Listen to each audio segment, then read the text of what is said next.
معزز حاضرین بنیاد অধিরাশিত হন সময় খুব কম মানে আসলে সময় বেশি সময় খুব কম আল্লাহ সুবহানাহু ওয়া তাআলা পাকে কালামুল্লাহ মধ্যে বর্ণনা করেছেন ও আমার বন্ধা হোক তোমরা আমার মহব্বত করো আমার আর আল্লাহর নেক বন্ধা হলো সহবত কয় ফায়দা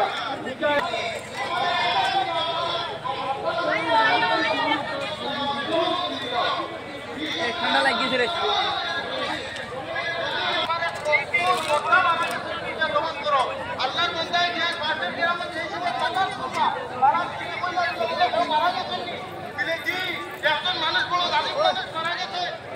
মানুষের